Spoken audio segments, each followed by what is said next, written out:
ወጣትነት በልጅነትና በአዋቂነት መካከል ያለው የሽግግር ወቅት ሲሆን በተለምዶ ከጉርምስና ዕድሜ ጀምሮ እስከ ሃያዎቹ መጨረሻ ወይም ሰላሳዎቹ መጀመሪያ ድረስ ያለውን የዕድሜ ክልል ያመለክታል።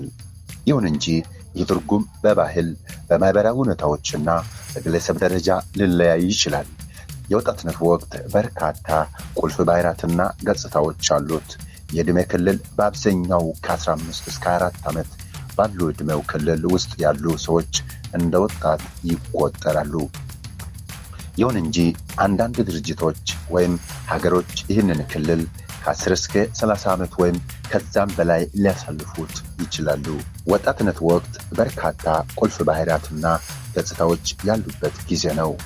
አካላዊ እድገትና ለውጦች የሚታዩበት፣ የጉርምስና ወቅት አካላዊ ብስለት የሚደርስበት፣ የሰውነት ቅርጽ፣ ቁመትና ሌሎች የፊዚዮሎጂ ለውጦች የሚታዩበትና ስነልቦናዊና ስሜታዊ እድገት፣ የማንነት ፍለጋ፣ ወጣቶች ማንነታቸውን፣ እሴቶቻቸውን፣ እምነቶቻቸውንና የህይወት ዓላማቸውን በንቃት የሚፈልጉበት፣ ነፃነት የማግኘት ፍላጎት፣ ከቤተሰብ ጥገኝነት ወጥተው በራሳቸው የመወሰንና የመኖር ፍላጎት የሚጨምርበት፣ የማህበራዊ ግንኙነት አስፈላጊነት፣ የስሜት መለዋወጥ፣ አእምሯዊ እድገት፣ የአብስትራክት አስተሳሰብ ውጤቶች ውስብስብ ሐሳቦችን፣ ፍልስፍናዎችንና ረቂቅ ጽንሰ ሐሳቦችን ማሰብ የሚጀምሩበትና የችግሮች አፈታት ችሎታ የሚማሩበት፣ የወደፊት እቅድ የሚያወጡበት፣ ለትምህርት ለስራና ለግል ህይወት የረጅም ጊዜ እቅዶችን የሚያወጡበት፣ የትምህርትና የሙያ ምርጫ የሚያደርጉበት፣ የማህበራዊ ተሳትፎ የሚጀምሩበት፣ በማህበራዊ ፖለቲካዊና ማህበራዊ ጉዳዮች ላይ የመሳተፍ ፍላጎት የሚያድርበት ጊዜ ነው።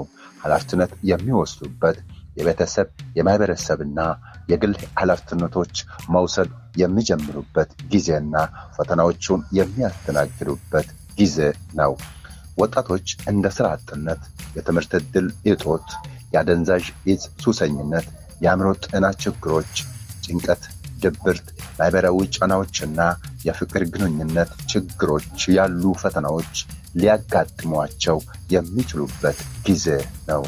ዕድልንም የሚመርጡበት፣ ይህ ወቅት ዕድሎችን የሚመርጡበት፣ ይህ ወቅት አዳዲስ ነገሮችን ለመማር፣ ክህሎቶችን ለማዳበር፣ የፈጠራ ችሎታን ለመጠቀም፣ ማህበራዊ ትስስር ለመፍጠርና ለወደፊት ህይወት ጠንካራ መሰረት ለመጣል ትልቅ ዕድል የሚሰጡበት ጊዜ ነው ወጣትነት። በአጠቃላይ ወጣትነት በግለሰብ ህይወት ውስጥ ወሳኝ የሽግግር ምዕራፍ ሲሆን ለወደፊት የአዋቂነት ህይወት መሰረት የሚጥሉበት፣ ማንነት የምንገነባበት እና በርካታ ዕድሎችና ፈተናዎችን የሚስተናገዱበት ጊዜ ነው ወጣትነት።